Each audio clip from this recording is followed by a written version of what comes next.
Aqui no Vozes do Mundo, as histórias ganham vida. Prepare-se para se emocionar e viajar em cada palavra. Título: Marina, a Inquebrável, uma luta contra o preconceito. Capítulo 1: O brilho de Marina e as sombras que se aproximam. Na favela onde a poeira se mistura com os sonhos, havia uma menina cujo brilho não podia ser ofuscado pelas dificuldades que a rodeavam. Marina, uma jovem negra, de apenas 17 anos, era o orgulho de sua mãe, Dona Celeste, uma diarista que carregava nos braços a força de uma vida de sacrifícios. Os irmãos mais velhos, Pedro e João, com suas mãos calejadas pelos trabalhos temporários, olhavam para Marina como se ela fosse o futuro que eles nunca tiveram. Ela carregava o peso da esperança de todos, mas o fazia com um sorriso leve, como se cada obstáculo fosse apenas uma pequena pedra no caminho de sua inevitável ascensão.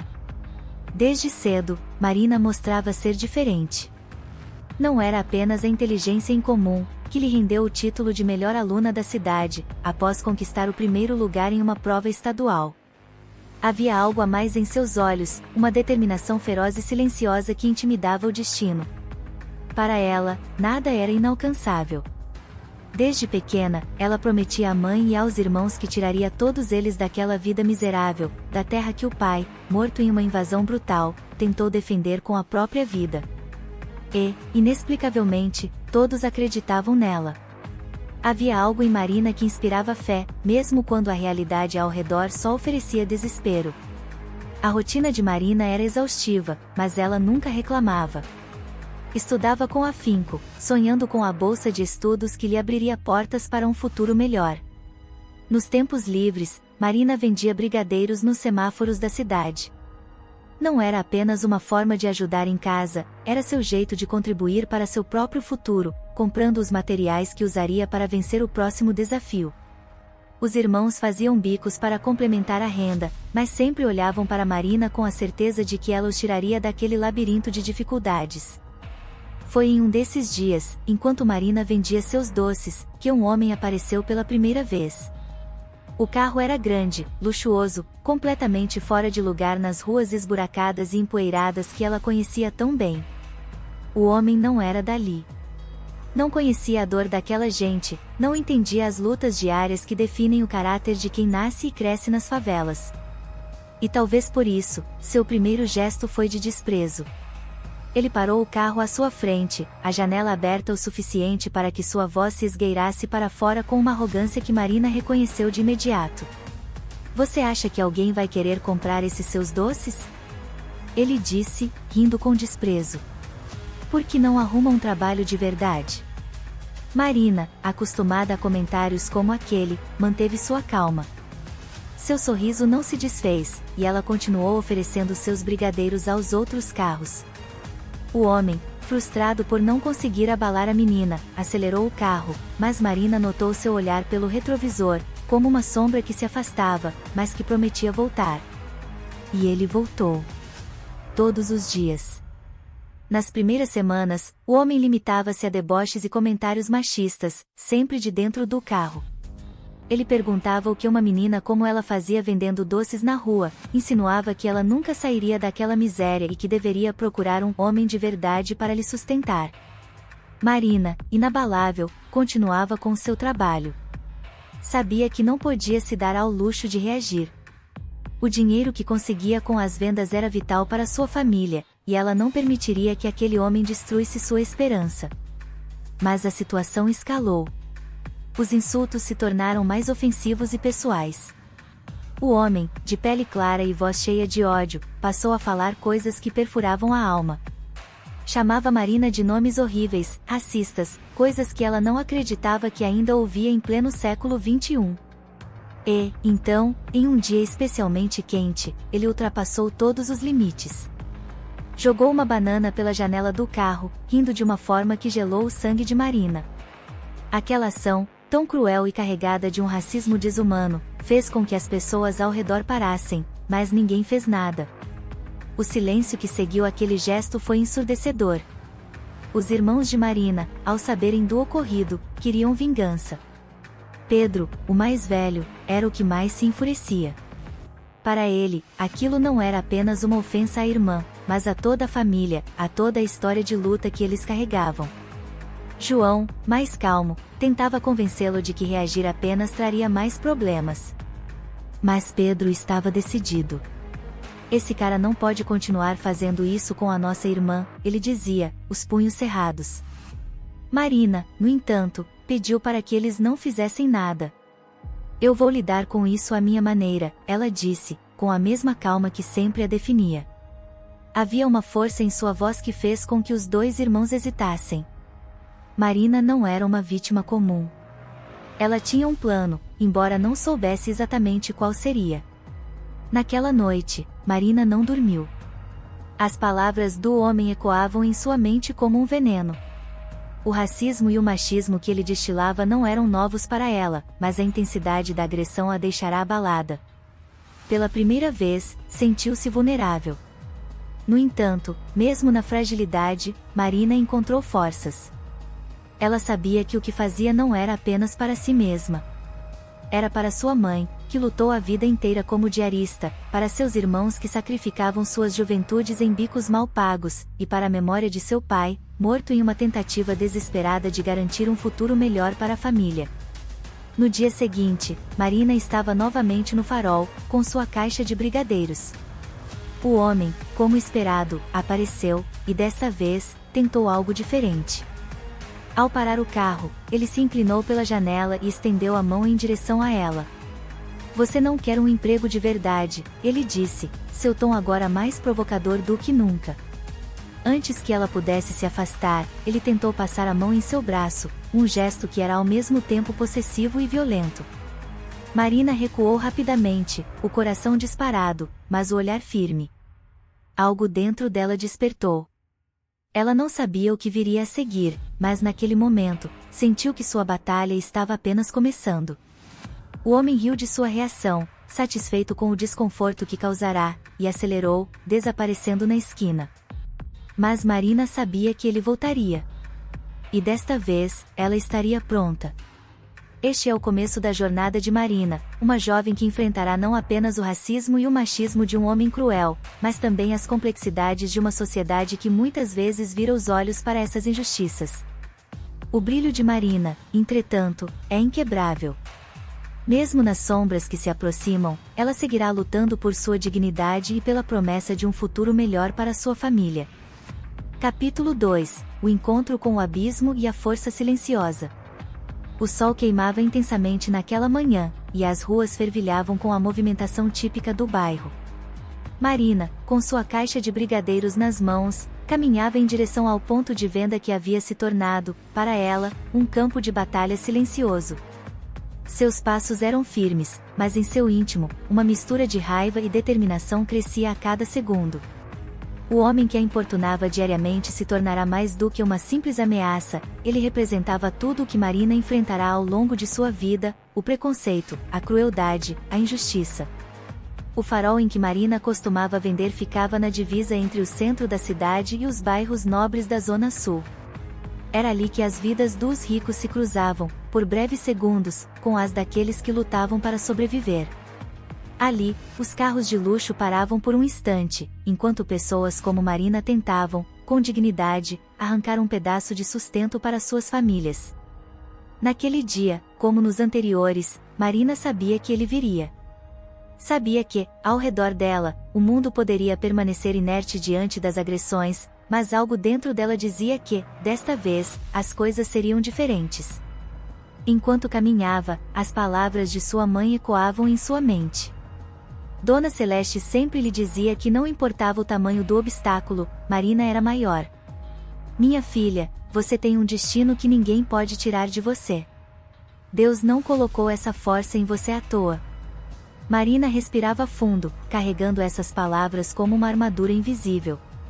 Seus irmãos, Pedro e João, também continuavam ao seu lado, embora Pedro, com sua natureza explosiva, ainda quisesse resolver tudo à força. Marina, por outro lado, sabia que sua luta era mais profunda. Não era apenas uma batalha contra um homem, era uma batalha contra tudo o que ele representava. O homem de antes, com seu carro imponente, não demorou a aparecer. Marina o avistou de longe, o brilho cromado do veículo destacando-se entre os demais. Seu coração acelerou, mas sua expressão manteve-se inabalável. Ela já tinha enfrentado situações que exigiram mais coragem do que isso. Lembrou-se do incêndio que tirou a vida de seu pai, das noites em que sua mãe chorava em silêncio, achando que ninguém a ouvia. Tudo isso havia forjado a alma de Marina, e ela sabia que não podia se dobrar agora. O carro parou ao seu lado e, como de costume, o homem abriu a janela. Ele sorriu com a mesma arrogância de sempre, os olhos fixos em Marina, como se estivesse se divertindo com a ideia de destruí-la.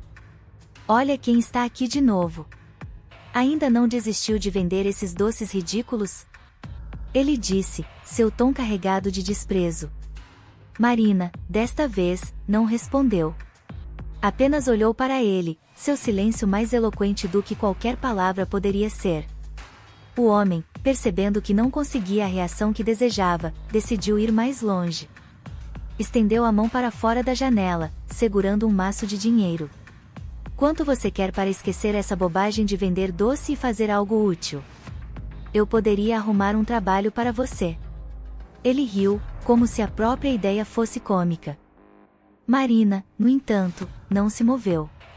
Sabia que aquele homem estava tentando quebrá-la, desmoralizá-la, mas o que ele não entendia era que Marina não se dobrava por dinheiro, e muito menos por humilhação. Para ela, a dignidade valia mais do que qualquer quantia. E o silêncio continuou a ser sua resposta. O homem, frustrado, jogou o dinheiro no chão, como quem descarta algo sujo. Aquele gesto, carregado de simbolismo, acendeu algo nas pessoas ao redor. Alguns motoristas começaram a olhar com reprovação para o homem, e murmúrios de indignação podiam ser ouvidos. Mas Marina não precisava das reações dos outros para saber o que fazer. Ela se abaixou, pegou o dinheiro do chão, e com a mesma calma que sempre a acompanhava, entregou-o de volta ao homem. Eu não preciso disso, ela disse, sua voz firme, porém educada. Meu trabalho, por mais simples que seja, é honesto. Aquelas palavras, ditas com tanta serenidade, foram como um golpe no orgulho do homem. Sua expressão mudou, tornando-se mais sombria, e sua mão, ainda estendida, começou a tremer de raiva. Ele fechou a janela com violência e acelerou, quase atropelando Marina em sua pressa de fugir da situação que, para ele, havia se tornado insuportável. Marina ficou ali, observando o carro desaparecer na esquina. Por um momento, sentiu-se vitoriosa, mas sabia que aquilo não era o fim. Nos dias que se seguiram, Marina continuou sua rotina, vendendo seus brigadeiros, enquanto os olhares dos moradores de rua e dos motoristas começaram a mudar. Agora, eles a viam com admiração, e não mais com pena. O incidente com o homem se espalhou, e a notícia de sua coragem foi comentada entre os vendedores e as pessoas que passavam por ali. A força que ela demonstrava começava a inspirar outros a também não se calarem diante das humilhações diárias. Mas o homem, apesar de humilhado, não desistira. Sua raiva havia se transformado em algo mais perigoso, algo que Marina, em sua inocência, não poderia prever. Ele começou a segui-la, a vigiá-la de longe, esperando o momento certo para se vingar. Ele não suportava a ideia de ter sido desafiado, ainda mais por uma menina que, aos olhos dele, não tinha valor algum. A tensão foi aumentando até o dia em que ele decidiu que chegará o momento de agir. Era tarde da noite quando Marina voltava para casa. Os brigadeiros haviam se esgotado, e ela carregava o pouco dinheiro que havia conseguido, já pensando nos livros que compraria para se preparar para a prova da bolsa de estudos. Estava distraída com seus pensamentos, quando ouviu o som de um carro se aproximando. Seu coração disparou ao reconhecer o veículo. O homem parou ao seu lado, mas desta vez, não houve palavras. A porta do carro se abriu com um estrondo, e antes que Marina pudesse reagir, ele a agarrou pelo braço e a puxou para dentro do carro. Ela tentou gritar, mas o som foi abafado pela mão dele. O terror tomou conta dela por um breve momento, mas logo, como sempre, a força interior de Marina assumiu o controle. Ela sabia que precisava agir rápido. Dentro do carro, a atmosfera era sufocante. O homem a segurava com força, mas Marina, apesar do medo, manteve sua calma. Ela sabia que qualquer movimento em falso poderia ser fatal. O carro acelerava pelas ruas escuras, e Marina sentia que estava sendo levada para um lugar desconhecido. Mas ela não era uma vítima comum. Não permitiria que aquele homem destruísse seus sonhos, sua dignidade, sua vida. Enquanto o homem dirigia com raiva, Marina buscava uma forma de escapar. Ela olhou ao redor e viu que a janela do lado do passageiro estava levemente aberta. Era sua única chance. Com um movimento rápido, ela conseguiu se soltar por um breve segundo e, sem hesitar, abriu a porta do carro em movimento. O homem tentou segurá-la, mas foi tarde demais. Marina saltou para fora, rolando pelo asfalto. Ela sentiu o impacto, o corpo dolorido, mas a adrenalina a impulsionou. Levantou-se rapidamente e começou a correr o mais rápido que podia, sentindo o coração bater descompassado. O homem parou o carro, mas, atordoado com a fuga repentina, hesitou em persegui-la. Marina correu por ruas estreitas e becos, conhecendo cada canto daquele bairro como a palma de sua mão. O som do motor do carro foi se afastando, até que ela não ouvisse mais nada. Ofegante e machucada, Marina parou em frente à sua casa. Suas mãos tremiam, mas seu espírito, mais uma vez, permanecia intacto. Ela sabia que a luta não havia terminado, mas naquele momento, Marina, a inquebrável, sobrevivera mais uma vez. Capítulo final: A luz que nunca se apaga. Depois da fuga apavorante daquela noite, Marina retornou para casa com o corpo dolorido, mas com o coração ainda mais forte. A experiência de ser perseguida e agredida pelo homem que a humilhava a marcou profundamente, porém, ao invés de sucumbir ao medo, ela transformou aquela dor em uma força que, agora, resplandecia em seus olhos.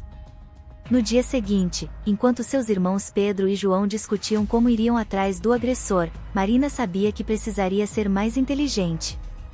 Usar a violência contra um homem que representava tudo o que havia de errado no mundo não resolveria nada. Ele era apenas uma peça em um sistema maior, e a batalha dela estava além das ruas e dos insultos. O que ela queria era provar que sua vida, seu esforço e sua coragem valeriam mais do que o ódio e o racismo que tentavam destruir seus sonhos. Ela se sentou à mesa de café, ao lado de sua mãe. Dona Celeste, mesmo cansada da jornada dupla de trabalho como diarista, segurou a mão da filha com firmeza. Minha filha, nós não vamos deixar que ele faça isso com você de novo. Mas eu vejo que você está diferente. O que você pretende fazer agora? Perguntou a mãe, com um tom de preocupação e curiosidade. Marina, com a determinação que sempre a caracterizou, respondeu: Eu vou lutar, mãe. Mas não do jeito que todos esperam. Esse homem não pode me destruir, e eu não vou permitir que ele destrua o que construí até agora. Eu vou à polícia, e vou fazer isso da maneira correta. A decisão de Marina surpreendeu a todos. Seus irmãos, especialmente Pedro, queriam partir para a ação imediata, mas Marina sabia que a justiça precisava ser conquistada de forma exemplar. Ela foi à delegacia local com sua mãe, relatou o que vinha sofrendo e, com provas e testemunhos, formalizou a denúncia contra o homem. Enquanto o processo se desenrolava, Marina não deixou que os acontecimentos a paralisassem. Continuou vendendo seus brigadeiros, estudando para a prova de bolsa de estudos e preparando-se para o futuro que sempre havia visualizado para si e para sua família. O episódio não a enfraqueceu, pelo contrário, ela se tornou um exemplo de resiliência para muitos na comunidade. As pessoas começaram a vê-la como uma jovem corajosa, que, apesar de todas as adversidades, nunca se deixava abalar. A história de Marina começou a ganhar visibilidade. No começo, foi um sussurro entre os vizinhos, depois se espalhou pelas redes sociais, até que jornalistas locais se interessaram pelo caso.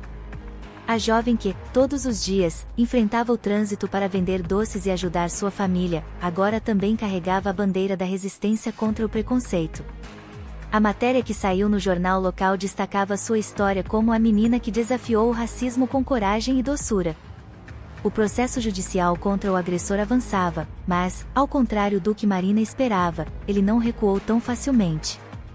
O homem contratou advogados poderosos, usou sua influência e tentou, de todas as maneiras, desacreditar Marina e sua família. Os advogados sugeriam que tudo não passava de um mal-entendido, que Marina era apenas uma menina mal interpretada, e que o homem não tinha intenções racistas, apenas estava brincando. Foi nesse momento que Marina sentiu o peso real de sua luta. O poder econômico do homem parecia ser uma barreira intransponível. Mesmo com todas as provas e testemunhos a seu favor, ela começou a perceber que o sistema estava mais inclinado a proteger aqueles que detinham o dinheiro e o status. As audiências judiciais se arrastavam, e cada vez que ela entrava na sala do tribunal, o olhar frio e arrogante do homem a atingia. Ele estava confiante de que sairia ileso dessa situação, como tantas outras vezes havia saído. Mas Marina não estava sozinha. Sua família, sua mãe, seus irmãos e a comunidade que a cercava começaram a apoiá-la de formas inesperadas. As pessoas que compravam brigadeiros no Farol agora não só ajudavam com as vendas, mas faziam questão de propagar sua história. O apoio crescia, as redes sociais inflamavam em favor dela, e logo sua história ganhou um alcance maior do que o agressor poderia controlar. Finalmente, o julgamento chegou. O tribunal estava lotado. Representantes da mídia estavam presentes, o que fez com que o caso ganhasse uma nova perspectiva. O homem, que até então se mostrava confiante, começou a sentir a pressão. Marina, por outro lado, entrou no tribunal de cabeça erguida, determinada a mostrar que a dignidade não tinha preço. Quando chegou sua vez de falar, Marina olhou diretamente para o juiz, e seu testemunho foi poderoso. Ela não precisava de palavras elaboradas, e sua verdade estava em cada gesto, em cada lágrima que segurava para não cair. Ela contou como sua vida sempre fora uma luta, mas que aquela era a batalha mais importante que já travara. O silêncio tomou conta da sala enquanto ela relatava, de forma tranquila, mas firme, os dias em que fora humilhada, perseguida e violentada em sua dignidade. No fim, a justiça foi feita. O homem foi condenado por assédio e racismo, e além de pagar uma multa substancial, foi obrigado a prestar serviços comunitários em uma ONG que apoiava jovens negros da periferia. Era uma punição simbólica, mas que marcava o começo de uma mudança para Marina e para muitos que acompanharam o caso. O impacto da vitória de Marina foi muito além da condenação do homem. Sua história se tornou uma inspiração para jovens de sua comunidade e de outras partes da cidade. As vendas de brigadeiros continuaram, mas agora, ao lado dela, havia sempre um sorriso confiante, uma força renovada. E, como prometera à sua família, Marina passou na prova de bolsa de estudos. Aquele foi o momento mais emocionante de sua vida. Ao ver a carta de aprovação, seus irmãos choraram de alegria, e sua mãe, emocionada, disse: "Eu sempre soube que você ia nos tirar daqui, minha filha. Você é nossa luz." Marina sorriu, mas, no fundo, sabia que a luta não havia acabado. A vitória no tribunal, a conquista da bolsa, eram apenas os primeiros passos de um caminho longo. Ela ainda tinha muito o que conquistar, mas agora, ela estava certa de que nada no mundo poderia detê-la. A partir daquele dia, Marina não era mais apenas a menina da favela que vendia brigadeiros. Ela era símbolo de resiliência, força e fé. E assim, Marina, a inquebrável, continuou sua jornada, deixando sua marca em todos os lugares por onde passava. Sua luta contra o preconceito não era mais só sua, era de todos os que acreditavam na força da verdade e da justiça. Epílogo: Marina, a inquebrável, uma luta contra o preconceito. Anos depois, Marina se tornará mais do que uma estudante brilhante. Ela era uma referência, uma voz ativa em sua comunidade, e sua jornada de superação inspirava uma geração inteira de jovens que viam nela a possibilidade de vencer o preconceito e a desigualdade. Com o diploma nas mãos e a promessa cumprida de tirar sua família da miséria, Marina seguiu seu caminho de realizações. No entanto, sua luta não terminou com a vitória judicial ou com a conquista acadêmica. Ela sabia que, para muitos como ela, o caminho ainda era árduo. Agora formada e trabalhando como advogada em uma organização de direitos humanos, Marina dedicava sua vida a garantir que ninguém mais precisasse sofrer como ela. Cada caso que defendia, cada pessoa que ajudava, era uma extensão de sua própria batalha. A história de Marina se espalhou, alcançando lugares que ela jamais imaginaria. Mas, para ela, o verdadeiro legado estava na sua perseverança e na crença de que o amor, a força e a educação poderiam romper qualquer barreira. Ela não era mais apenas Marina da favela, era Marina, a inquebrável, uma mulher que se ergueu acima do ódio e fez de sua vida um símbolo de esperança e resistência.